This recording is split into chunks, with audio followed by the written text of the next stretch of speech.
하나님 말씀입니다. 자리에 앉으시겠습니다. 오늘 이 예배를 위해서 준비할 때 저희 교회 모든 임사자들이 함께 임사 기도를 하는데, 오늘 우리 정대용 장로님께서 임사자 기도하시면서 주신 그 멘트가 저에게 은혜가 됐습니다. 오늘 수요 예배에 나오는데 수많은 사람들이 어디론가 향하고 있는 수많은 차량들을 뚫고 오늘 이 자리에 오셨다는 거예요.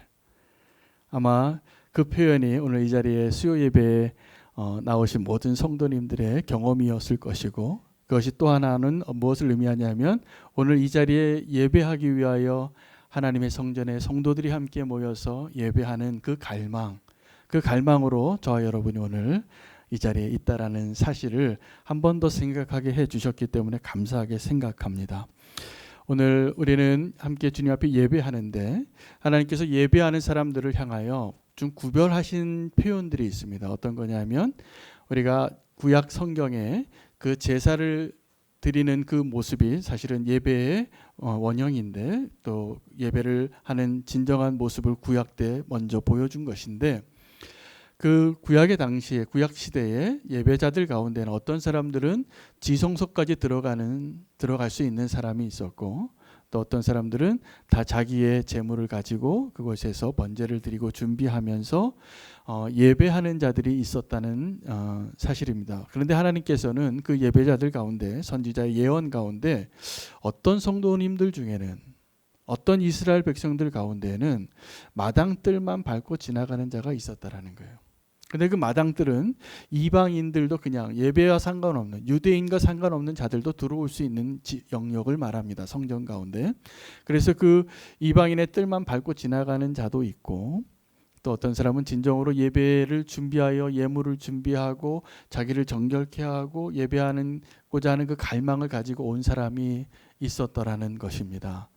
오늘 이 자리에도 제가 생각하기에는, 제가 지금 느끼기에는 오늘 이 자리에 함께 예배하는 모든 성도님들은 제 느낌으로는 마당뜰만 밟고 지나가는 사람이 없는 것 같아요.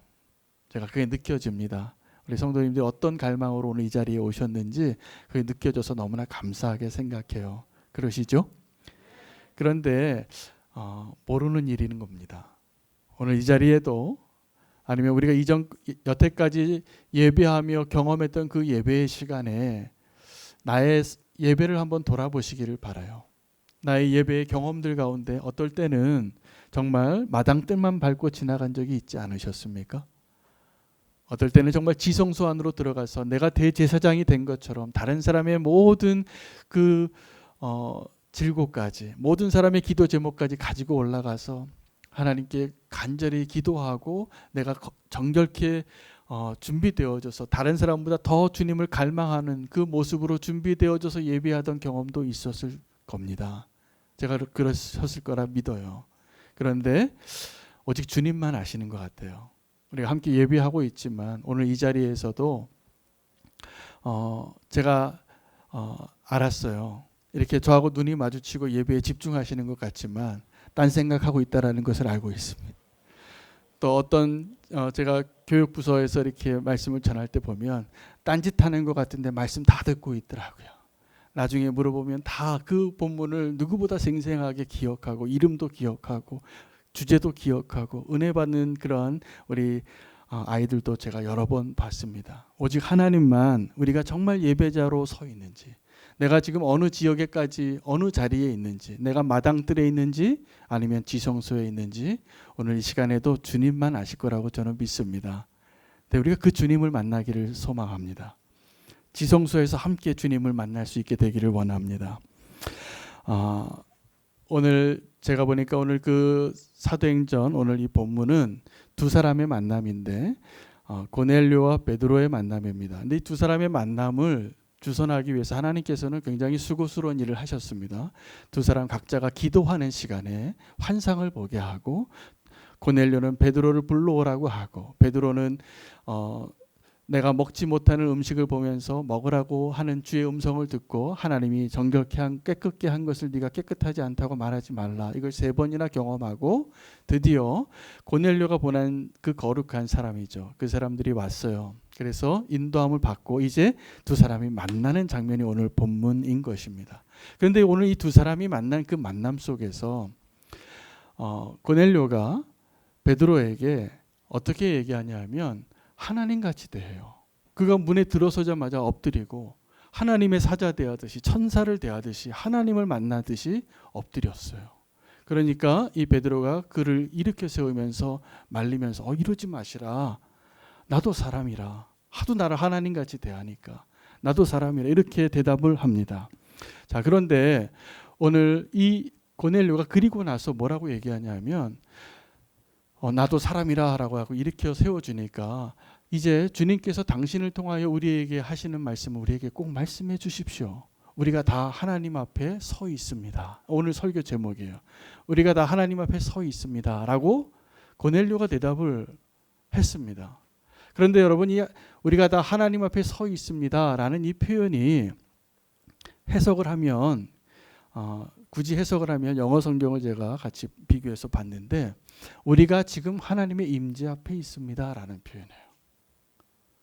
이 고넬료가 정말 예배에 대해서 오늘 우리에게 주는 메시지를 가지고 있는 사람이라는 것이죠. 오늘 이 고넬료의 만남과 고넬료가 베드로에게 보여줬던 그 태도와 그가 지금 하나님의 임재 앞에 있습니다라고 고백하는 그 고백이 정말 우리가 여태까지 예배했던 그 모습을 다시 한번 돌아보게 하고, 사실은 베드로와 고넬료를 두 종류의 다른 경건한 사람이잖아요.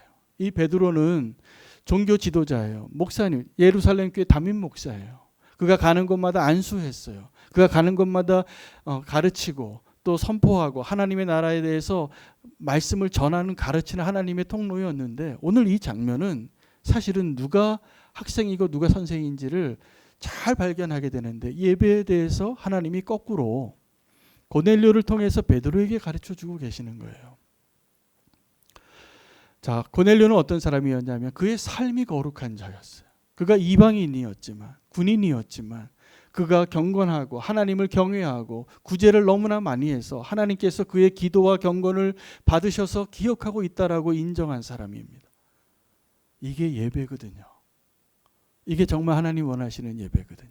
그런데 정말 하나님 앞에 서는 그 예배에서조차도 두 환상이 달랐는데, 여러분, 베드로가 봤던 그 환상은 다른 게 아니라 하나님, 이거 아니잖아요. 그래서 계속 그것을 거부하는 모습이 베드로의 반응이었다면, 고넬료의 모습은 이제 네가 저기서 기도하고 있는 그 사람에게 가서 찾아와서 어떠한 일이든지 그가 시키는 대로 하라. 그가 순종할 준비가 되고 하나님의 임재 앞에 서서 이제 주님이 무슨 말씀을 하셔도 내가 순종하겠습니다 라는 마음으로 서 있는 그 모습이에요. 누가 가르치고 있냐면 고넬료가 지금 베드로를 가르치고 있는 거예요. 베드로를 변화시키기 위해서 하나님은 먼저 환상을 통해서 네가 하나님이 깨끗하다고 한 것을 깨끗하지 않다라고 말하지 말라라고 환상을 3번이나 보여주시고, 베드로가 생각하기에 오늘 만날 때 뭐라고 얘기했냐면, 이렇게 사람이 많이 모여 있으니까 당신들도 알겠지만 나 같은 유대인이 당신 같은 이방인과 만나는 것이 불법이요. 그런데도 내가 오늘 그 환상을 받기 때문에 여기까지 왔습니다. 이 이야기를 하는 거예요.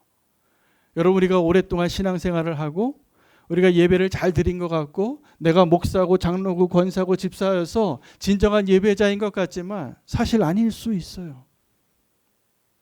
오늘 하나님께서 우리를 정말 고넬료 앞에 세우시고 고넬료가 어떻게 하나님 앞에 예배자로 섰는지를 우리가 함께 겸손하게 다시 한번 예배에 대해서, 그 예배의 의미와 예배의 능력과 예배를 통해서 우리의 삶을 어떻게 바꾸어 가시려고 하는지를 배워갈 수 있기를 축복합니다. 오늘 그 고넬료가 보여준 것이 진정한 예배자의 모습입니다. 그가 뭐라고 얘기하냐면 그냥 이제 내가 하나님의 임재 앞에 있으니까 무슨 말씀이시든지 하나님이 당신을 통해서 하는 말씀을 내게 말씀해 주시옵소서라고 말하는 거예요. 여러분, 우리가 꼭 기억해야 할 게 있는데요. 우리는 교회가 내가 성전이잖아요. 우리 성도가 성전이고 내 안에 하나님이 거하시는 거잖아요. 여러분, 교회를 세우는 건 우리의 일이 아니에요. 교회를 세우는 건 하나님의 일이에요. 우리가 해야 할 일은 예배를 회복하는 거예요. 우리가 온전히 예배를 회복하는 것이 우리의 일이고, 그 예배가 온전히 회복이 되어지면 하나님께서 우리를 그 어떤 것과도 비교할 수 없는 온전한 거룩한 성전으로 우리를 세우실 것입니다. 우리 안에 거하시게 될 거예요. 우리가 예배에 성공하면 하나님께서 우리와 함께 하심을 경험하고 누리고 그보다 더 행복한 수 없는 그 축복을 누리게 될 것이라 믿습니다. 그래서 예배자가 성전을 만드는 거라는 것이죠. 우리가 온전히 예배를 성공할 때 하나님께서 우리 안에서 그 성전을 온전히 세우실 것이라 믿습니다. 오늘 이 고넬료가 베드로를 맞이하면서 우리가 하나님 앞에 서 있습니다. 우리가 하나님의 임재 앞에 서 있습니다. 이 고백은 마치 모세와 여호수아가 이전에 하나님 앞에 부름을 받았을 때 그가 서 있는 곳은 그냥 광야의 땅이었어요. 그냥 그가 원래 서 있던 곳인데 하나님께서 그 자리를 성전으로 만드시는 거예요. 네가 선 땅은 거룩한 땅이니 내 발에서 신을 벗으라. 여러분, 이것이 진정한 예배의 본질이에요. 어느 곳이든 상관이 없어요. 여러분, 그래서 오늘 우리가 이 예배의 자리에 갈망하여 나와서 그 밀리는 저녁 시간, 그 러시아워를 다 뚫고 오늘 예배 자리에서 함께 예배하는 이 자리가 예배 자리 맞습니다. 그런데 고넬료의 삶처럼 저와 여러분이 살아가고 평소에 바로 오늘 이 예배 자리에 오기 전에 만났던 사람과 일들과 모든 영역에서, 그 가정에서, 직장에서 그곳을 예배의 자리로 만드는 그 사명이 우리에게 있다라는 거예요. 근데 바로 고넬료가 우리에게 그 예를 보여주고 있는 거예요. 고넬료가 베드로에게 간 것이 아니라 베드로가 고넬료에게 왔는데 고넬료는 그 자기의 집을 성전으로 만들고 있는 거예요. 왜요? 하나님의 사람이 왔어요. 지금 하나님의 임재하심 앞에 있습니다. 말씀하소서. 여러분, 우리는 어디에서든지 예배할 수 있는 겁니다. 아멘이죠? 제가 오늘 이 말씀 준비하면서 제가 뉴스 기사를 하나 읽고서 제가 오늘 아직도 지금 기도가 돼요. 우리나라 지금 총리가 교회 예배 외의 모든 소그룹 활동과 모임을 금지 명령을 내렸어요. 제가 생각이 복잡해요. 이걸 어떻게 해석해야 됩니까, 주님? 물론 우리가 이 코로나가 확산되어지는 걸 다 우리가 협조를 잘 해야 될 것 같아요. 자, 그런데 여러분, 그 얼마 전에 그 온누리 교회에서 뉴노멀이라는 포럼을 온누리 교회 모든 성도들을 대상으로 설문조사를 했더라고요. 설문조사를 하고 그 위원회 장로님이 발표하는 동영상을 제가 좀 봤습니다. 어떤 분이 꼭 한번 보시라 연락을 해서 한번 봤는데 굉장히 유익한 자료였고, 제가 평소에 이 코로나 시대를 지나면서 예배에 대하여 교회에 대하여 느꼈던 것이 잘 수치화돼서 15,000명에게 설문을 했더라고요. 15,000명의 설문을 해서 결과가 뭐였냐면 이 코로나 시대 때 가장 큰 변화가 있는 영역이 어디냐? 가정과 직장과 교회에서 어디였을까요? 예배예요. 이 코로나 시대를 지나면서 지금 성도님들이 가장 큰 변화를 느끼고 하나님께서 가장 많은 일을 하고 있는 영역이 어디냐면 예배라는 거예요. 저는 그것이 굉장히 공감이 됩니다. 여러분, 우리도 지금 동영상으로 지금 이 자리에 우리 교회 성도님이 이 자리에 없지만 함께 예배하는 일이 가능한 시대에 살고 있어서 참 감사하게 생각해요. IT의 기술과 또 누군가 저렇게 신실하게 섬기는 손길이 있어서 가능하고, 그래도 우리가 이렇게 카메라도 구입하고 영상을 송출할 수 있는 장비를 준비했기 때문에 가능한 거죠. 그래서 우리는 지금 어느 곳에 있든지 동시간에 지금 이 예배를 누군가는 설교도 듣고 있고 함께 기도하고 함께 예배하고 있는 것이 가능해졌습니다. 자, 그런데 이런 예배를 동영상 예배를 드리면서 한동안 지금 6개월 정도를 이렇게 지냈는데 사람들에게 갈망이 생겼어요. 어떤 거냐면 우리의 예배가 무엇이 본질인가? 우리가 정말 원하는 것이 무엇인가? 모이고 싶어 하더라고요, 사람. 예배를 모이고 싶어 하고 그 외에 비본질적인 것들은 다 중요하지 않다라고 생각하는 갈망이 커졌어요. 그 자료에 보니까. 근데 동시에 또 이 시기에 믿음이 약해지신 분들이 많아요. 믿음이 약해지신 분들이 많아서 우리의 예배가 위태로워지거나 아니면 우리의 예배가 더 온전하게 되어지는 일을 경험하게 될 것입니다. 여러분은 어떤 예배의 경험을 지금 경험하고 계십니까? 여러분의 예배가 더 갈망이 더 커지고 또 하나님께로 가까이 가고 있으십니까? 아니면 이참에 다리 좀 뻗고 교회 좀 안 나가니까 편해서 그냥 주일날 좀 더 쉬고 그러길 더 원하는 사람이 되셨습니까? 굉장히 심각한 질문입니다. 어떤 분들은 언론에서 지금 저는 약간 상처가 좀 있나 봐요. 자꾸 어떤 기사를 보면 제 마음에 기도가 돼요. 불평등하다는 생각이 좀 들기도 하고 이런 얘기를 듣기 때문이에요. 지금 제가 잘 듣던 어떤 방송의 뉴스 메인 뉴스에 어떤 기사들이 자꾸 올라오냐면 지금 대형 교회든 또 소형 교회든 우리가 모이는 예배를 자꾸 하는 이유가 돈 때문이라는 거예요. 이 예배를 모이지 않으면 헌금이 안 거치기 때문에 이렇게 나라에서 하지 말라고 하고 여론이 안 좋아도 이렇게 모이는 예배를 강조하고 있다라는 보도를 그냥 너무나 많이 지금 하고 있어요. 근데 우리는 교회에 제가 목사잖아요. 제가 목사로서 사실 그렇지 않아요. 우리가 모이는 예배를 하자고 하고 오늘 이 자리에도 함께 이렇게 평소보다 수요 예배 지금 더 많이 오셨는데 이렇게 예배를 드리는 이유는 제가 헌금 우리 교회에 좀 모자라서 그거 좀 더 많이 헌금 내시라. 그 자리에 기회가 놓쳐질까 봐 헌금할 수 있는 예배가 없어질까 봐 그렇게 전혀 눈꼽만큼도 없습니다. 우리가 오늘 이 자리에 더 모이는 예배를 하기로 결단하는 이유는 오늘 이 고넬료의 고백과 동일해요. 이곳에서 하나님 앞에 내가 더 갈망하는 예배에 대한 더 갈망이 커지더라고요. 그리고 하나님 앞에 주님 내가 하나님 앞에 서 있습니다. 이 고백이 더 커지는 거예요. 근데 이제 조금 있으면 예배도 금지할 명령이 얼마든지 나오겠더라고요. 코로나라는 그거 하나만으로도. 그날이 곧 올지도 모르겠습니다. 그런데 우리는 우리의 마음 안에 오늘 이 고넬료의 고백처럼 하나님 정말 내가 하나님의 임재 앞에 서는 것을 더 원합니다. 여러분 교회가요 지금 그 언론에서 말하는 것처럼 이렇게 코로나 바이러스의 이렇게 온상이 아니에요. 사실은 제가 일상을 해보니까 병원과 관공서 다음으로 가장 철저하게 방역하는 곳이 교회예요. 저렇게 철저하게 보통 식당에 가서 여러분 이름 쓰시고 열 재고 식사하세요? 또 어떤 클럽이나 어떤 데 가면 그렇지 않잖아요.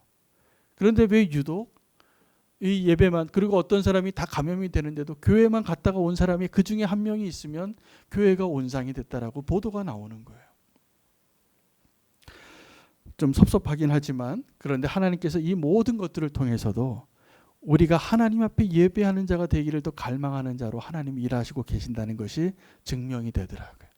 오늘 하나님께서 저와 여러분 안에 그러한 고넬료의 그 갈망이 새로워지게 하시는 일을 하시기를 축복합니다. 여러분, 저와 여러분 가운데 지금도 그 갈망으로 좀 제가 느끼기에는 그 갈망이 더 커져서 고넬료와 같이 하나님 앞에 나오신 분들이 더 많은 것 같이 보여서 감사하게 생각해요. 저 자신도 그렇고 새벽 기도와 또 모든 예배가 더 이렇게 주님의 임재 앞에 서고자 하는 그 갈망으로 더 커지신 성도님들을 보는 것을 제가 보고 느끼고 있기 때문에 하나님께서 우리는 교회를 더 온전한 믿음의 공동체로 세워가고 계시는 것을 제가 의심하지 않습니다. 여러분 그러시고 계시죠? 우리의 믿음이 더 하나님께로 향하고 계시는 거 맞죠? 네, 더 계속 그렇게 되어지기를 원합니다. 그런데 이 세상에는 하나님의 임재하심 앞에 있다라는 것을 아는 사람과 그렇지 않은 사람으로 나누어져요. 예수님 믿는 사람이라면 우리가 하나님 앞에 서 있다라는 것을 머리로는 알아요. 신학적으로 하나님은 무소부재하신 분이시니까 모든 곳에 계시거든요. 모든 곳에 계세요. 하나님. 이게 신학적으로 하나님의 성품이에요. 하나님 모든 것을 아시고 모든 것을 하실 수 있는 능력이 있으시고 모든 곳에 계시는 분이 하나님이세요. 그러니까 하나님은 어디 가든지 하나님이 계시는 거예요. 우리 하나님을 피하여 어디로 가겠나이까? 시편의 고백처럼 피할 수 없습니다. 하나님이 안 계시는 곳이 없어요. 자, 그런데 어떤 사람들은 하나님이 안 계신다라고 느끼면서 사는 사람이 있을 뿐이에요.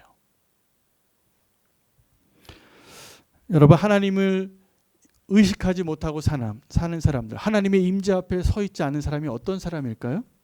첫째, 어떤 사람이냐면 지금 죄악 가운데 있는 사람이에요. 여러분 죄를 지을 때 우리가 하나님의 임재하심을 경험하지 못하는 가장 확실한 증거가 죄 짓는 겁니다.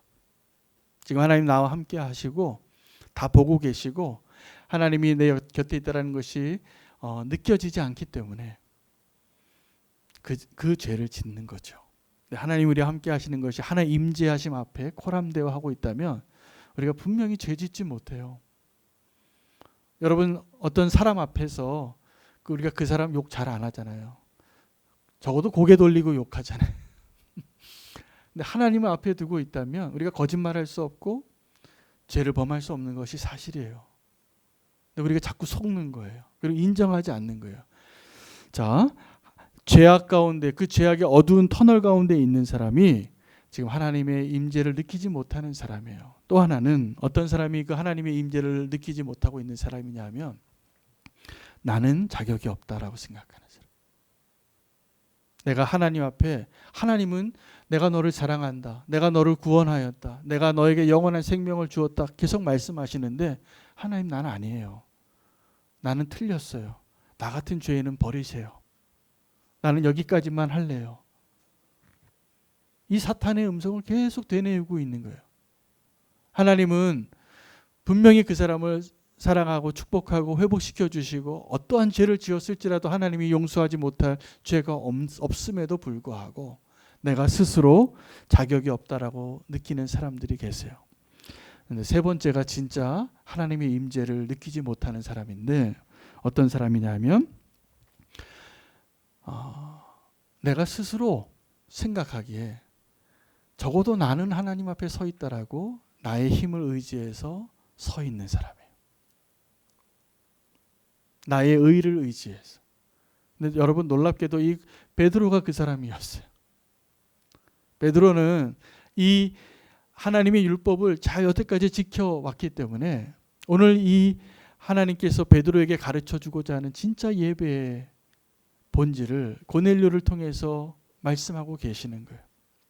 베드로는 율법으로 또 그가 분명히 제자였고 그도 변화된 삶을 살았고 성령의 임재하심을 경험했고 그가 안수해야지 성령의 세례가 임할 수 있을 정도로 놀라운 권능의 사도였지만 오늘 이 두 사람의 만남을 대조해 보면 하나님께서 지금 누굴 바꾸시려고 하고 있냐면 베드로예요.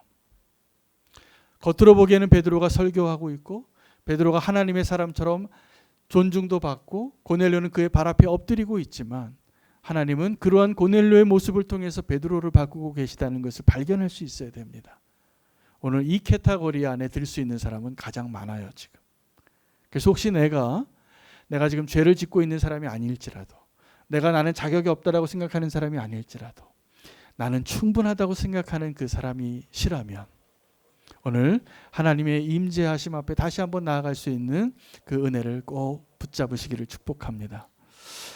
하나님의 임재 앞에 선다는 것은 어떤 것이냐면 하나님의 빛 아래 거하는 거예요. 하나님의 시선 앞에 있는 거예요. 하나님께 숨길 수 없다라는 것을 인정하며 사는 것이에요. 이게 하나님 앞에 서 있는 사람의 모습이에요. 여러분 요즘 우리는 나의 모습을 다 노출시키면서 살고 있습니다. 그래서 CCTV가 사실 우리의 모든 동선의 한 80-90%를 다 찍고 있어요. 더 심각하게는 여러분이 들고 다니는 핸드폰이 여러분이 어디를 다녔고 여러분이 들고 다니는 신용카드가 어디에서 돈을 지출했는지를 다 알아요. 그래서 여러분이 만약에 어떤 사건이 생겨서 여러분의 신상을 조회하면 하나님이 아닌 정부도 알 수 있더라고요. 그 구글 회사가 알고 페이스북 회사가 알고 그 신용카드 회사가 알아요. 그리고 경찰이 CCTV로 그 위치를 추적해서 다 알 수 있는 거예요. 제가 이전에도 한번 예화를 들었던 이야기인데 제가 그 동영상을 보고서 너무 사실은 웃었어요. 그 사람의 모습을 보고 어떤 사람이 외국 사람이었는데 소매치기 아주 능숙한 소매치기예요. 그래서 어떤 사람이 길거리에 있는데 지나가는 행인처럼 지나가다가 그 뒷주머니에서 지갑을 아주 능숙하게 딱 뺐더라고요.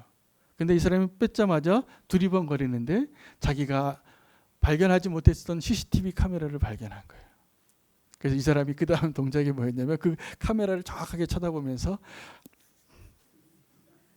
이러더니 그 자기가 훔친 그 지갑을 다시 떨어뜨리고 그 사람에게 어깨를 툭툭 치면서 이거 떨어뜨렸다고 당신 떨어뜨렸다 그러면서 그 카메라가 나중에 자기를 추적할 것을 이제 알게 됐으니까 잘못됐다고 다시 이거 돌려줬다고 그렇게 하고 지나간 그 영상이 어떤 동영상이 제가 봤는데 여러분 웃기죠?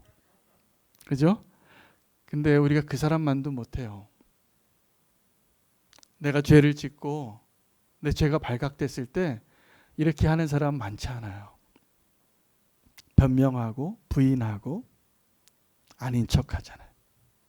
여러분 하나님 앞에 선다는 것은 이제 내가 나의 모든 모습을 하나님이 다 아시는 그분 앞에 엑스레이로 다 투명하게 내 속사람과 내 생각과 내 마음의 모든 것까지 읽으시는 분 앞에 서 있다는 것을 의미하는 거잖아요. 하나님의 임재 앞에 선다는 것은 바로 그것입니다. 직면하는 것이죠. 하나님을 직면하는 것이죠. 오늘 우리 한 선교사님과 함께 우리 선교 마당에 있는 분들과 함께 만나서 그 보따리도 좀 싸고 그리고 이렇게 차를 마시면서 아주 하나님의 놀라운 축복의 만남이 있었어요. 그 선교사님이 이제 간증을 하시는데 자기 이야기를 하시면서 저는 그분의 스토리를 조금 더 많이 아는 사람입니다. 근데 이제 같이 있었던 우리 집사님들에게 그분의 이야기를 하시는데 제가 기도했어요. 근데 그분이 어떤 이야기를 나누시는가. 근데 그분이 자기 이야기를 하시면서 제가 알고 있는 이야기를 다 나누시지는 않으시더라고요. 근데 그분이 오늘 나눠주신 핵심이 뭐였냐면 자기 인생의 여정 가운데 이런 아픔이 있고 이런 문제가 있었는데 그 이야기를 정리하시는 거예요. 어떻게 정리하셨냐면 내 가까이 있는 사람에게 문제가 있는 줄 알았대요. 근데 결론을 내려보니까 나에게 문제가 있는 것을 알게 됐다라는 거예요. 근데 그것을 인정하기가 싫어서 계속 다른 곳으로 떠나갔는데 결국 알게 됐다는 거예요. 지금 그분은 그 터널을 통과하셨어요. 통과하시고 고백을 하시는데 우리 집사님들에게 또 제 아내와 저에게도 이제 간증을 하면서 거의 설교의 수준에 가까운 이제 간증을 해주시는데 직면하라는 걸 얘기하시더라고요. 우리가 직면하지 않으니까 인생을 허비하더라. 우리가 그 문제에 직면하지 않으니까 계속 사람만 바뀌고 똑같은 일을 계속 경험하더라. 그 얘기를 하시더라고요. 제가 속으로 아멘 했어요. 여러분 우리가 하나님을 직면하는 일을 지금 성공하면 여러분의 삶이 분명히 바뀝니다. 근데 하나님을 직면하는 일을 자꾸 회피하고 다음으로 하지요 뭐 주님. 내 잘못보다 그 사람이 더 잘못이 많잖아요. 이건 직면이 아니에요. 어떠한 사람을 만나든지 그 사람 안에서 내 모습이 보이는 거잖아요. 이게 직면이에요. 그 사람을 통해서 하나님 앞에 서서 나의 모습을 발견하게 되면 나의 변화가 시작이 될 수 있는 기회가 생기는 거예요. 여러분 이게 예배의 축복이에요.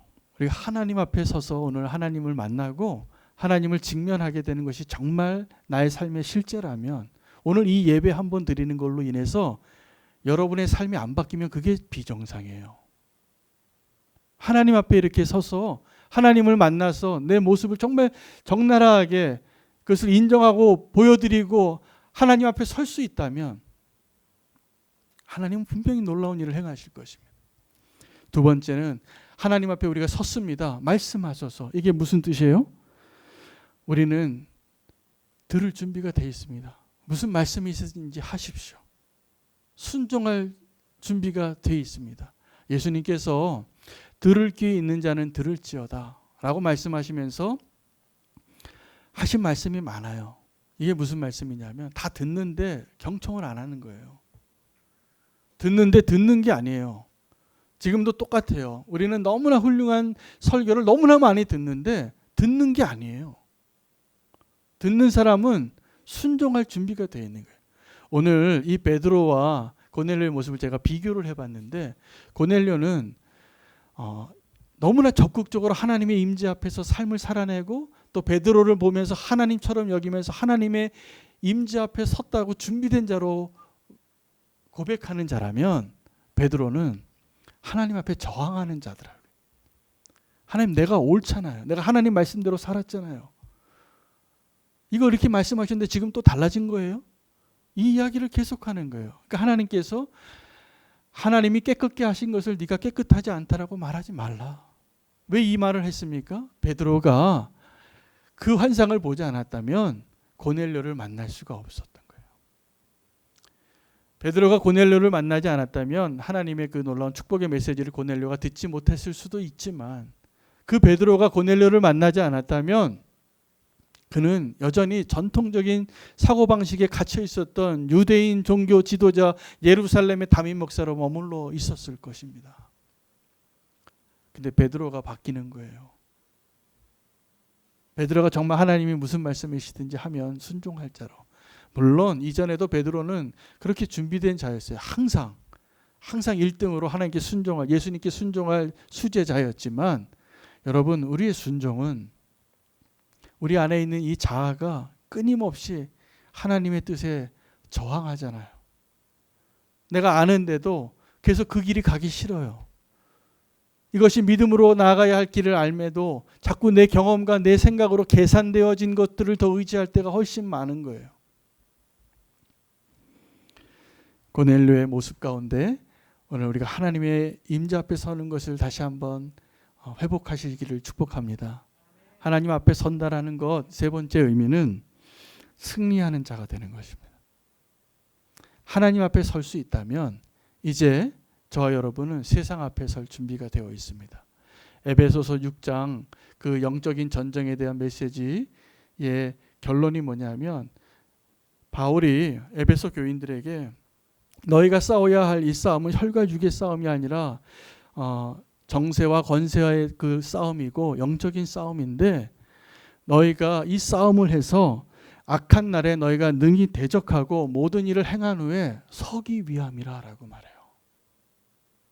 그 영적인 전쟁을 하는 이유가 뭐냐면 결국 서기 위함이에요. 근데 제가 알기에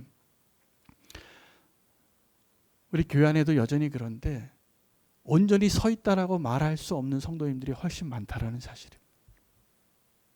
우리는 여전히 쓰러지고 여전히 신음하고 여전히 동일한 실수와 동일한 반복되어지는 그러한 아픔 가운데 왜 있을까요?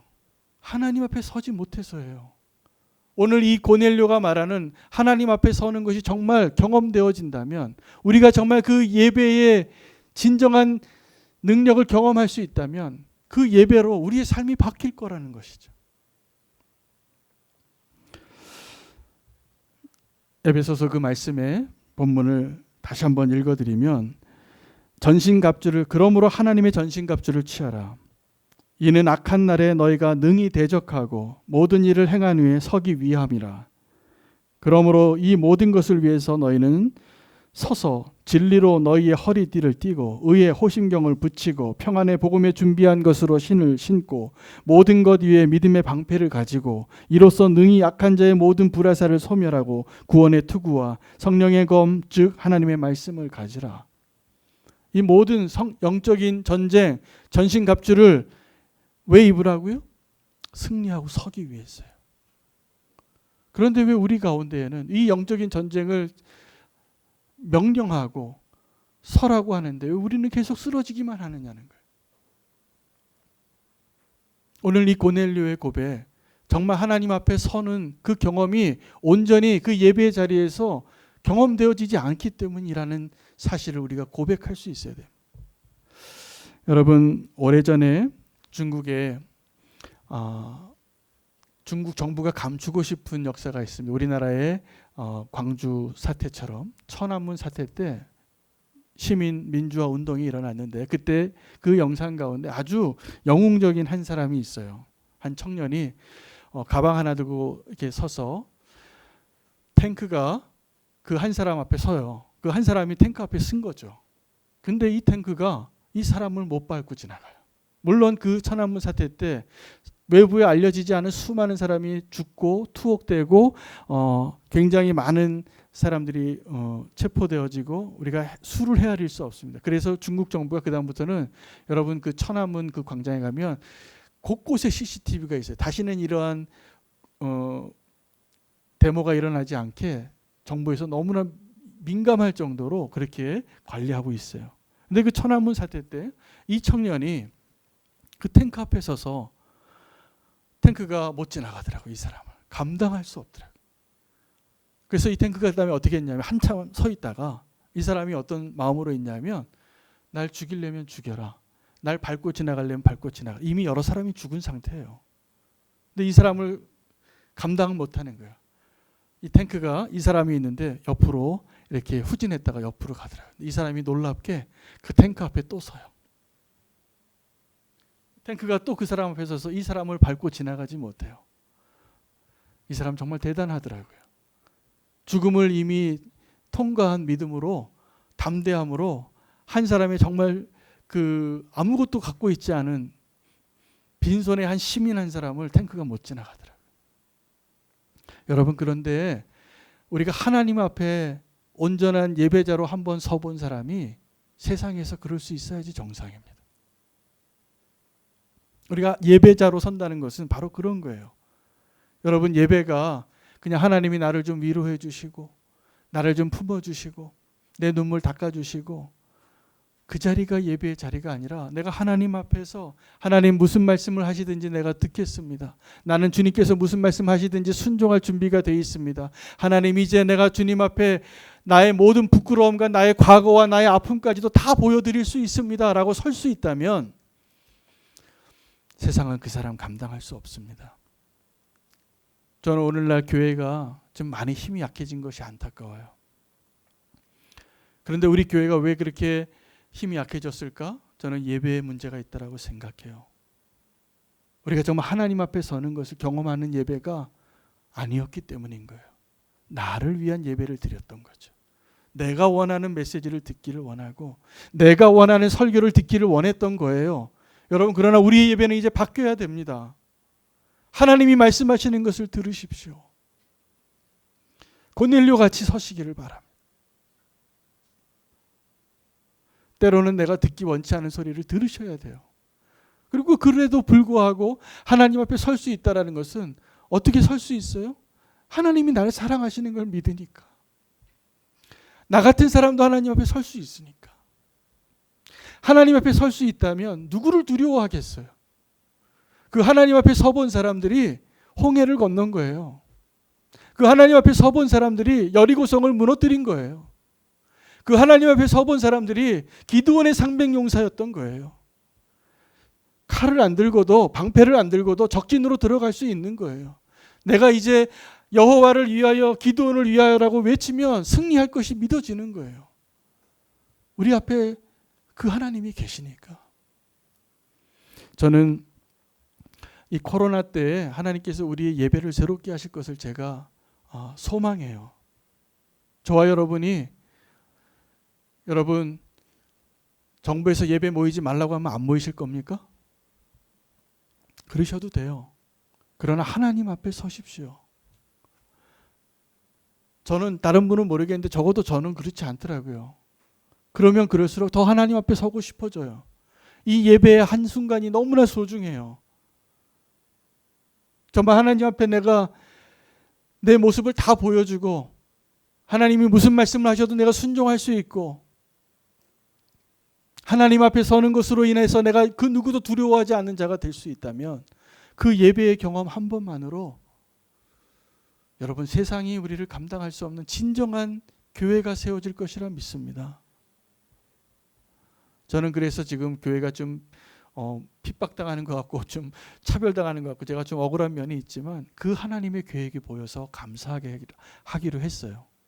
우리가 조금 더 억울한 일을 당해도 여러분 우리가 이 코로나를 전염시키는 일에 우리가 무책임하게 행동해서는 안 됩니다. 저는 그건 분명히 그러면 안 된다고 생각합니다. 그러나 여러분 이 상황 가운데에서 하나님께서 저와 여러분의 믿음을 새롭게 하고 계시는 중이라는 것은 기억하십시오. 저와 여러분이 하나님 앞에 서게 하실 겁니다. 정말 우리의 믿음이 이전보다 더 간절한 소망으로, 하나님 앞에 서는 것이 나의 간절한 유일한 소망으로 서실 수 있는 고넬료가 되기를 원합니다. 예배가 진짜 무엇인지 보여주고 있잖아요. 하나님을 보는 것처럼 베드로에게 엎드리고, 주님께서 당신에게 하신 말씀을 이제 말씀하소서. 우리가 하나님의 임재 앞에 서 있습니다. 와, 하나님이 기뻐하지 않으시겠어요? 저는 우리는 교회가 그런 하나님의 기쁨의 예배를 드릴 수 있는 공동체 되기를 소망합니다. 그리고 그것이 우리의 가장 큰 기쁨이 될 거라고 저는 믿습니다. 오늘 우리의 예배가 정말 새로워지고 회복되어지기를 소망하며 우리가 함께 기도하기를 원합니다. 우리 함께 기도하겠습니다.